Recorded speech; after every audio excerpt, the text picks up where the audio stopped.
গুরুত্বপূর্ণ হরমুজ প্রণালী দিয়ে জাহাজ চলাচলে টোল আরোপের সম্ভাবনা ঘিরে নতুন করে উত্তেজনা তৈরি হয়েছে। মার্কিন প্রেসিডেন্ট ডোনাল্ড ট্রাম্প স্পষ্ট করে বলেছেন, ইরানকে কোনোভাবেই এই প্রণালী থেকে টোল আদায় করতে দেওয়া হবে না। তিনি বলেন, প্রয়োজনে যুক্তরাষ্ট্রই সেখানে টোল আদায়ের দায়িত্ব নেবে। তার দাবি, এই অঞ্চলে যুক্তরাষ্ট্রের প্রভাব ও আধিপত্য রয়েছে এবং বিজয়ী হিসেবে টোল আদায়ের অধিকার তাদেরই থাকা উচিত। বিশ্লেষকদের মতে, এমন অবস্থান বাস্তবায়ন করতে গেলে প্রণালীতে যুক্তরাষ্ট্রের সামরিক উপস্থিতি আরও বাড়াতে হতে পারে। এদিকে ইরানকে উদ্দেশ্য করে আরও কড়া হুঁশিয়ারি দিয়েছেন ডোনাল্ড ট্রাম্প।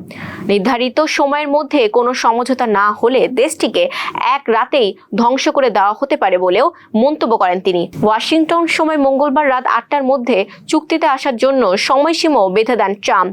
অন্যদিকে ইরান এ চাপ প্রত্যাখ্যান করে জানিয়েছে, তারা কোনো অস্থায়ী যুদ্ধবিরতিতে রাজি নয়।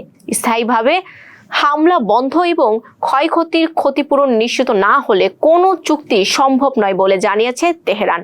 এর ফলে অঞ্চল জুড়ে উত্তেজনা আরও বেড়েছে এবং সম্ভাব্য সংঘাত নিয়ে আন্তর্জাতিক মহলে উদ্বেগ বাড়ছে।